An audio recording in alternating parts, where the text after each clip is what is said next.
It's time to take a look at what's happening around Wyoming for Thursday, August 22nd. I'm Wendy Corr, bringing you headlines from the Cowboy State Daily newsroom, brought to you by Serve Wyoming, Wyoming's Center for Volunteerism and AmeriCorps service for the last 30 years. For volunteer opportunities, visit servewyoming.org. The energy-rich Powder River Basin is in upheaval.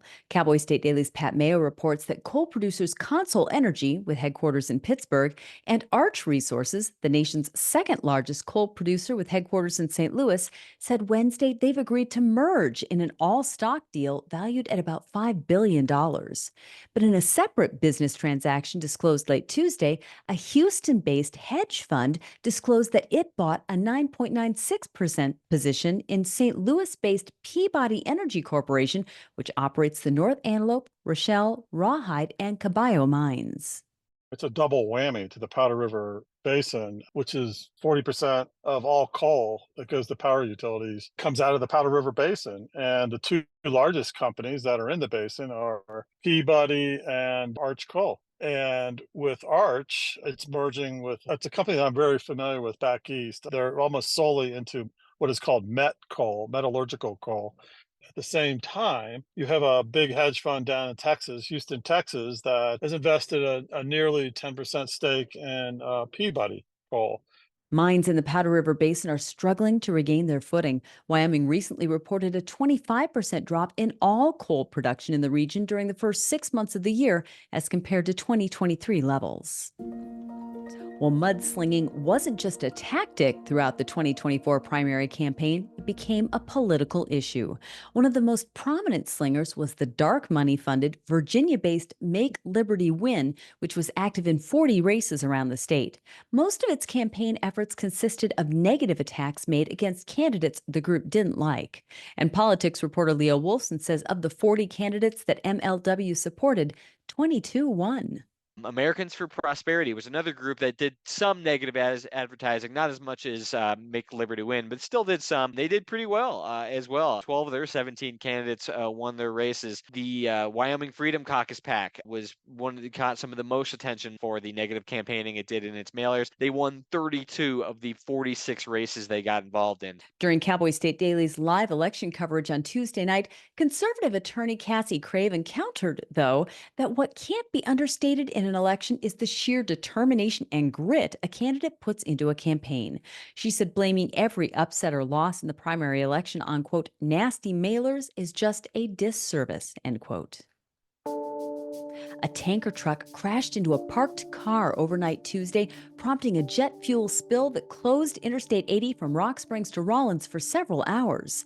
Cowboy State Daily's Claire McFarland spoke to the Wamsutter fire chief, who said a man was in the emergency lane of westbound I-80 changing a tire, but he jumped into the back seat of his car just before the tanker crashed into him. The Wamsutter fire chief did not know why the man changing his tire hopped back in the cab of his car, but he was in the back seat for some reason at the moment that the tanker truck collided with the vehicle. It was in the emergency lane. The tanker rolled, and firefighters were able to staunch those leaks when they got on scene. They think between 1,000 and 2,000 gallons of jet fuel spilled, and they think that the tanker had 10,000 overall. The car owner refused medical help, but the driver of the tanker truck was life-flighted to Casper. And now let's take a look at today's weather with Cowboy State Daily meteorologist Don Day. Well, across Wyoming yesterday, some folks experienced showers and thunderstorms, especially in the east and southeast, while it got windy in the central and the west, and that's kind of how today will go as well. Unfortunately, we're going to have to say that W word, as it will be windy again in the central, the south central, and the western parts of the state. Gusty southwest winds up to 40 miles an hour. And showers and thunderstorms, mainly in the southeast, will be with us again today, along with temperatures that'll be a bit cooler. About the same story for Friday. Then folks out west, be ready for some cooler temperatures arriving this weekend. You can get Don's full forecast on the Cowboy State Daily website. I'll be back in just 15 seconds with more news. Your attention is precious. That's why Blue Cross Blue Shield of Wyoming works hard to make navigating your health care easier. Because having the right health insurance means not having to think about it, letting you focus on you. That's the benefit of Blue. If you're wondering where those huge wind turbine blades go after they age and can no longer generate electricity in about 20 to 30 years, there's a good chance that you're not the only one wondering. Landfills across the northern plains states once accepted old wind turbine blades and buried them in their landfills. But that's not the case any longer, according to energy reporter Pat Mayo.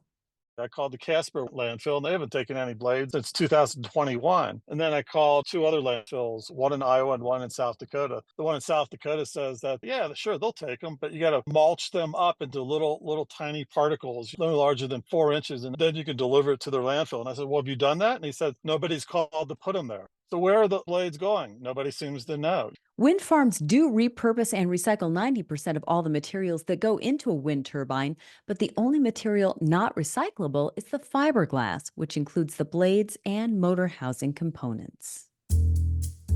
And when an alleged drunk driver drove her GMC Yukon off U.S. Highway 141620 between Cody and Graybull 2 months ago, Zach Beardall of Zach's Towing and Recovery committed to recovering it. But 2 months later, it's still there. It's not a run-of-the-mill recovery, though. The SUV is wedged between some large rocks and in a remote spot in northwest Wyoming. It's going to take a team to get it out, Beardall told Cowboy State Daily's Andrew Rossi. It's a 7,000-pound load with no driving capability, so it's dead weight across a cliff and a bunch of large rocks. But the thing that he said that's interesting is that that's why he's in this business. It's a challenge that makes things interesting. So it's going to be a difficult day and there might not be any compensation in it, but that's the fun, is figuring these things out and getting these vehicles out of these precarious spots.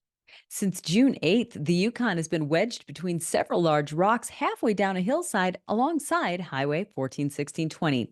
It belongs to 59-year-old Suzanne Cole, who was driving it at the time of the incident. And that's today's news. Get your free digital subscription to Wyoming's only statewide newspaper by hitting the daily newsletter button on cowboystatedaily.com. And you can watch this newscast every day by clicking subscribe on our YouTube channel. I'm Wendy Corr for Cowboy State Daily.